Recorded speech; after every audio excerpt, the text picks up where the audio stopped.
ప్రతి విద్యార్థికి మేము 15,000 రూపాయలు ఇస్తామని చెప్పారు. ఎంతమంది పిల్లలు ఉంటే అంతమంది పిల్లలకు అమ్మఒడి ఇస్తామని చెప్పారు.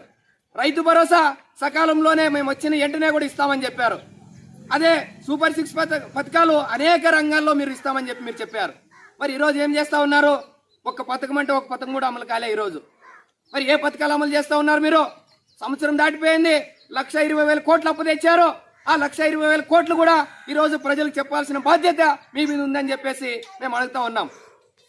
ఒక్క సంవత్సరం లోపలే 1,20,000 కోట్లు అప్పు చేస్తే ఇంకా 4 సంవత్సరాల్లో మీరు ఎన్ని లక్షల కోట్లు అప్పు చేస్తారని చెప్పేసి మేము అడుగుతా ఉన్నాం. ఇప్పటికైనా కూడా ఆ 1,20,000 కోట్లు తెచ్చిన తర్వాత ఏదైనా ప్రజలకి ఏదైనా సమస్యలు పరిష్కారం చేశారా? లేదు. ఎక్కడ సమస్యలు అక్కడే ఉన్నాయి. సీసీ రోడ్లు అడగడం లేదు, డ్రైనేజ్ సమస్య అడగడం లేదు. ఆ డ్రైనేజీలు అంటే ఎప్పుడు తీస్తారో కూడా తెలియదు. ఆ మురికి నీరు బట్టి, పురుగులు బట్టి, వాసనకి ప్రజలు ఎక్కడ ఉండలేకపోతా ఉన్నారు. మరి ఆ సమస్యలు ఎప్పుడు తీస్తా ఉన్నారు మీరు? కనీసం పంచాయతీ కార్మికులను పెట్టి వాళ్ళకి కనీసం వేతనాలు ఇచ్చి ఈ సమస్యలు పరిష్కారం చేసే కూడా మీతో చేత కావడంలే.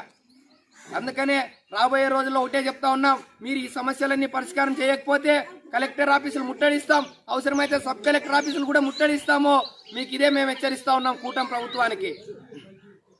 ఒక ఆయన పవన్ కళ్యాణ్ ఆయన ఉన్నాడు, ఉప ముఖ్యమంత్రి, అందరికీ తెలుసు ఆయన గురించి. ఆయన పూనకం వచ్చినప్పుడు ఊ అని ఎగలాడుతూ ఉంటాడు. ప్రజల సమస్యలు ఏమైనా పడతాయంటే ప్రజల సమస్యలు ఎక్కడ పట్టడంలే. ఈరోజు రేపు మన ఆదోనికి వస్తా ఉన్నాడు ఆయన. మరి ఏం చెప్తా ఉన్నాను? ఉపాధి హామీ చట్టం నీ చేతిలోనే ఉంది, ఉపాధి హామీ పని అంతా నీకే అప్పచెప్పారు. మరి ఈ రోజు వరకు 12 వారాలు అయితే కూడా ఇప్పుడు వరకు ఉపాధి కూలీలకి బిల్లులు పడలేదు. మరి మీరు ఏం చేస్తా ఉన్నాను ఉప ముఖ్యమంత్రిగా ఉండి? ఆ రోజు ఏం చెప్పావు? చదువుకున్నటువంటి నిరుద్యోగులకి నెలకి 3,000 రూపాయలు వృత్తి ఇప్పిస్తామన్నావు. ఈ రాష్ట్రంలో ఉన్నటువంటి యువకులకంతా 20 లక్షల ఉద్యోగాలు ఇస్తామని చెప్పావు. ఈ రోజు వరకు ఈ అనువాడ గ్రామంలో కనీసం ఒక ఉద్యోగం అని ఇచ్చావా? ఈ ఆదోని మండలంలోనైనా ఒక ఉద్యోగం ఇచ్చావా అని మేము ఈరోజు సిపిఎం పార్టీగా అడుగుతా ఉన్నాం. అందుకని అయ్యా ఉప ముఖ్యమంత్రి గారు, ఈ కూటమి ప్రభుత్వంలో ఉన్నటువంటి ముఖ్యమంత్రులు అందరూ కూడా మీరు తెలియాల్సింది ఒకటే, ఈరోజు ప్రజల సమస్యలు మీకు పట్టడం లేదు, మీ సొంత ప్రయోజనాల కోసమే ఈరోజు ముందుకు పోతా ఉన్నారని చెప్పి మేము సిపిఎం పార్టీగా భావిస్తూ ఉన్నాం. రాబోయే రోజుల్లో ఇట్లాంటివి మానుకోండి, లేకపోతే గనక గత ప్రభుత్వానికి పట్టినటువంటి గతి మీకు కూడా పడుతుందని చెప్పేసి హెచ్చరిస్తూ ఉన్నాం. అందుకనే ఈ కార్యక్రమాలన్నీ కూడా సిపిఎం పార్టీ ఈ 10 రోజుల నుండి కూడా గ్రామాన తిరిగి ఈ సమస్యల కోసమే పోరాడుతూ ఉంది. ఈ సమస్యలన్నీ కూడా వెంటనే పరిష్కారం చేయాలని చెప్పి కోరుతూ నాకు మాట్లాడడానికి అవకాశం ఇచ్చినటువంటి అధ్యక్షుల వారికి, మన ఆన్వాడ గ్రామ రైతాంగానికి అందరూ కూడా పేరు పేరున ధన్యవాదాలు తెలుపుకుంటూ నేను సెలవు తీసుకుంటున్నాను. రామయ్య గారికి ధన్యవాదాలు. ఇప్పుడు సిపిఎం పార్టీ మండల నాయకులు భాష గారిని మాట్లాడి, ఈ అనవోలు గ్రామంలో సమస్య చాలా ఎక్కువ ఉంది. మన పాఠశారథి ఫస్ట్ ప్రచారకు వచ్చినప్పుడు నిన్న 6 నెలల లోపల ఈ ఊళ్ళో ఏమో చేస్తానని చెప్పినాడు. ఈ రోజు కానీ నేను మోడీ డైరెక్ట్ నాకు సంబంధం ఉంది, మోడీ శిక్ష నేను చేస్తే అమౌంట్ వస్తామని చెప్పినాడు. ఈ రోజుకి సూపర్ 6లో ఏమీ రాలేదు, రైతు భరోసా ఏమో రాలేదు, అమ్మ ఒడి అంతా జగము ప్రజలకు ఈరోజు ఇక్కడ వలసపోయినారు, అందరికి అమౌంట్ వేస్తారని వాళ్ళ తల్లిలో అంతా ఆశయ చూస్తారు, వాళ్ళకే లేదు. చికెన్ 6లో నేను 13,000 వేస్తాడు, నేను 20,000 వేస్తానంటే రైతు అందరూ వచ్చి గుర్తున్నారు. పాసారథి ఇక్కడ చేస్తే ప్రతి ఆయకెట్ వస్తుంది, 400 ఎకర్లో ఆయకెట్ వస్తుంది. నేను వస్తాను ఎమర్జెన్సీలో చేపిస్తాను, నెల లోపలైనాను ఆయకెట్ వస్తే పోవాలంటే బాగా ఇబ్బంది అయితే పోయేక లేదు, మోసుకు రావాలా, దాన్నిగా ఎన్న దృష్టికి ఉందో లేదు చూస్తాము. అది చెప్పినాడు బ్రాంచ్ షాపులు అన్ని బంద్ చేస్తాం. కొన్ని మన అనుభవం అయితే 6 దగ్గర అమ్ముతారు బాటిల్.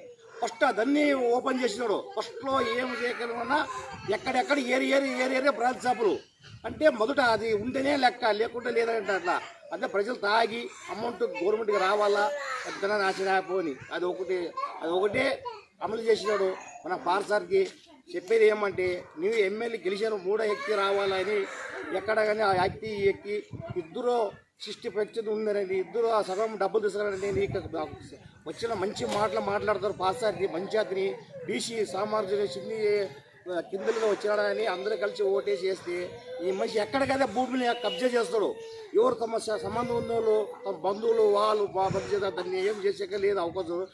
ఈ రోజు కానీ ఇక్కడ కానీ మన ఉమ్ము సైన్యమని మన ప్రభుత్వం స్థలం తీసుకుని గవర్నమెంట్ చేసి 4 గంటలు గవర్నమెంట్ స్థలం తీసుకుని నిన్న మేము పోరాటం చేసి సర్వే వచ్చి తీసుకొచ్చి మేమే సర్వే చేసి కొలత చేస్తే 4 గంటల రస్తా వచ్చింది. ఈ కూటమి ప్రభుత్వం ఇదేనే ప్రభుత్వ భూమిని అక్రమం చేసేది, ప్రభుత్వ రస్తా కట్టేది. మేము ఇదే క్వశ్చన్ చేస్తాము. ఎమర్జెన్సీ ఇది. ఎలక్షన్ ముందు కూడా సరిగా రోడ్డు సరిగా లేదు, కూలింగ్ లేదు, సిమెంట్ లేదు, సగం మీద సగం పోయినారు.